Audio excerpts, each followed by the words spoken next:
Vamos lá, Caio, eu estou com algumas dúvidas aqui, Caio. Eu gostaria de um direcionamento, se possível. Entre argumentos do calvinismo e arminianismo... Arminianismo. Arminianismo. Armínio. Tá. Arminianismo. Não é Armando, não. Não é armandismo também. Armandismo, nem Dodô e nem Osmar. Arminianismo. Calvinismo.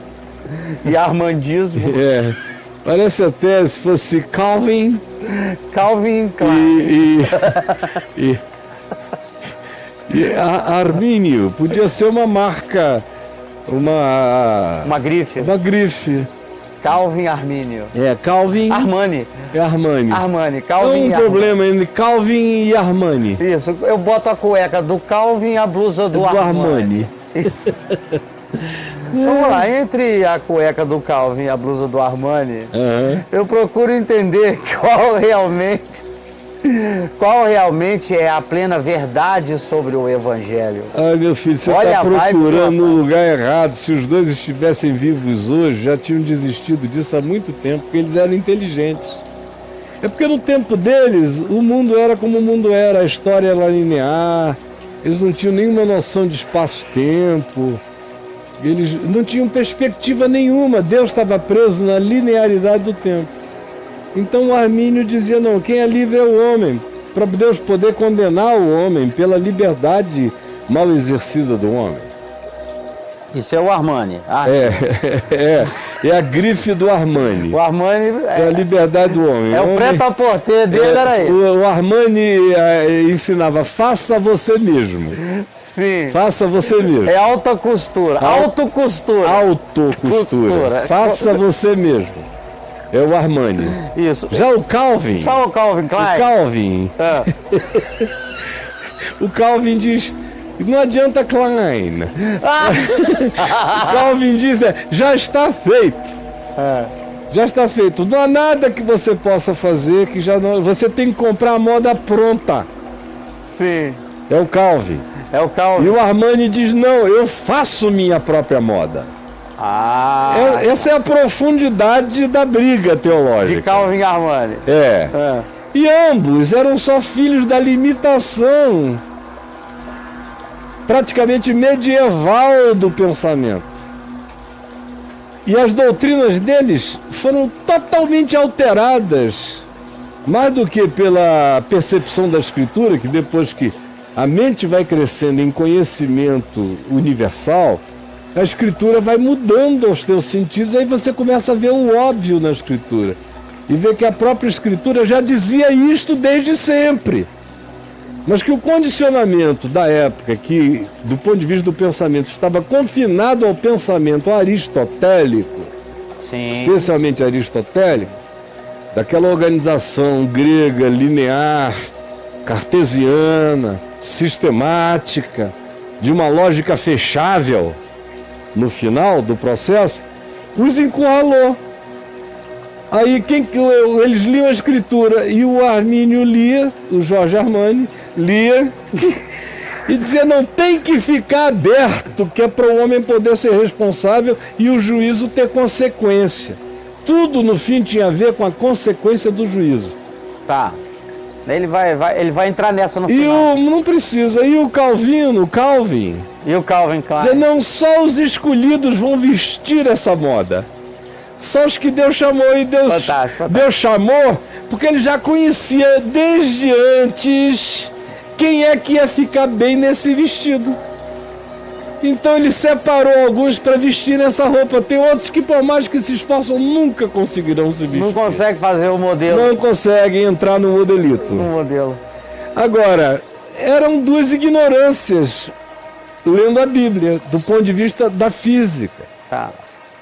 Porque eu tenho que ter todos os recursos da sabedoria e do conhecimento, e tanto mais quanto eu os tenha, mais límpido tudo fica, porque a palavra de Deus é coerente com a realidade.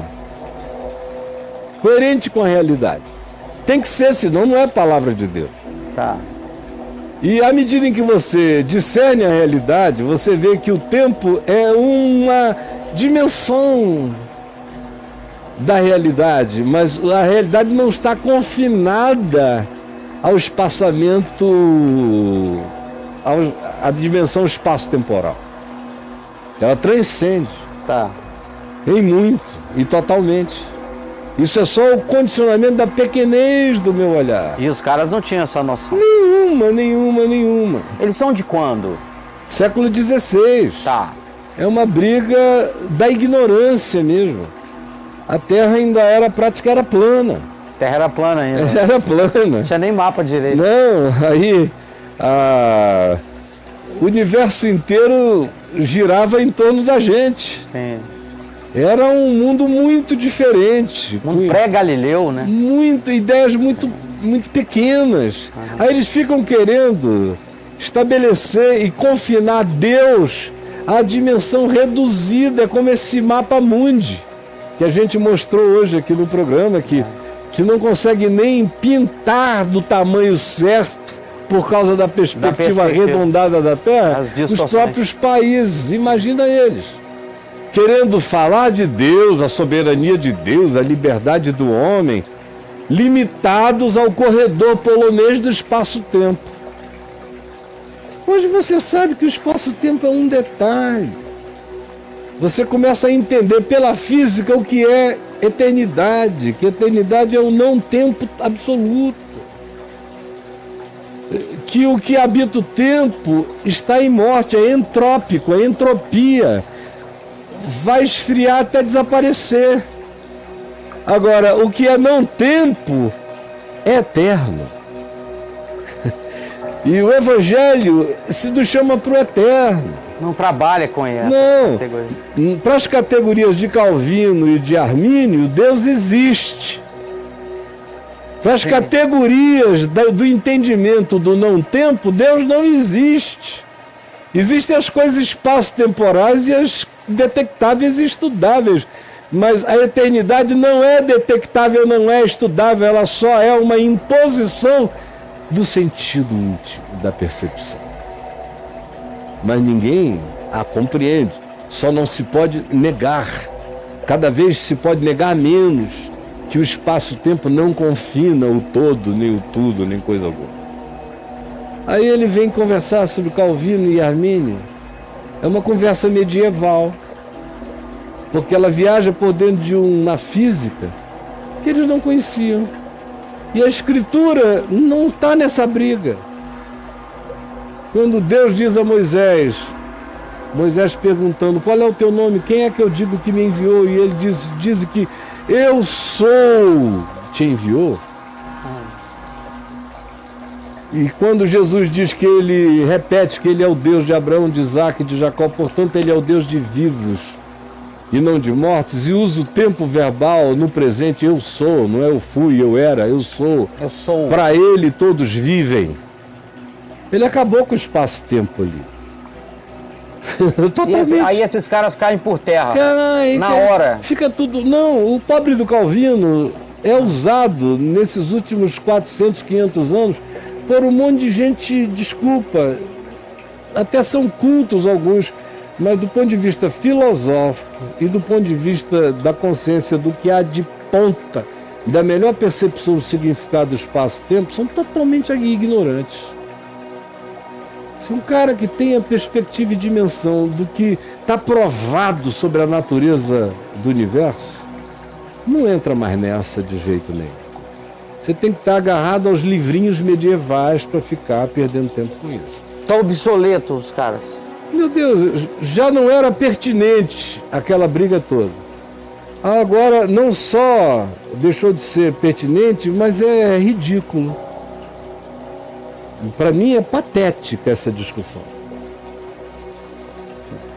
Vamos lá, brother, só faltam 6 minutos. Tá, ele finaliza com essa história de céu e inferno, você tá afim ou você já... O que de céu e inferno? Eu não estou dizendo que toda essa história de se Deus sabia, se Deus não sabia, de Armínio e de Calvino, tem a ver com o juízo final e com o céu e inferno, sim, o tempo todo? Sim. Eu já te disse antes. Então... Quer saber quem vai para onde, não sei o quê. Cara, para com isso. Vai ler aí no meu portal. Escreve Cordeiro de Deus, o Cordeiro imolado antes da fundação do mundo, o que vem primeiro, ou então escreva: a redenção vem antes da criação. Cordeiro de Deus, 302. Sobre Cordeiro de Deus eu falo um monte de vezes sobre tempo, espaço, sobre tudo isso. Se você escrever aí... Ó, aqui. O quê? Desculpa. Pode falar, bro. Cordeiro imolado antes da fundação do mundo, assim, ó. Eu acho linda essa frase, por sinal. 93 registros. E tá cheio de espaço-tempo. Essa frase é bonita, rapaz. Nisso aí, ou se você escrever o que é a redenção vem antes da criação, o Cordeiro imolado antes da fundação, 93. Agora, se você escrever a redenção vem antes da criação, aí acaba esse papo. Acaba essa história. A criação já aconteceu no ambiente da graça redentora. Por isso é que o Cordeiro foi imolado antes de Deus dizer haja luz e haver luz. Olha. O universo é criado do amor redentor é que cria o universo. A redenção vem antes da criação, 47. Vai lá e lê, meu coloquei filho. Redenção e criação, 86. Vai chegar um tempo em que todos esses seminários teológicos, depois que eu morrer, todos esses seminários teológicos vão me adotar nas suas classes. Vão, Caio? Não, eles não podem hoje porque eles ficam com medo, com vergonha. Ou pode parecer heresia, mas quem pensa está convencido de que o que eu estou dizendo é verdade. E que isso tudo é bobagem. É só esperar, eu não estou preocupado com nada, eu estou tão pacificado no que eu digo. Com tanta certeza do que eu digo. É porque você já transcendeu essa coisa do espaço-tempo. Né? Meu amigo, num certo sentido, né? Sim.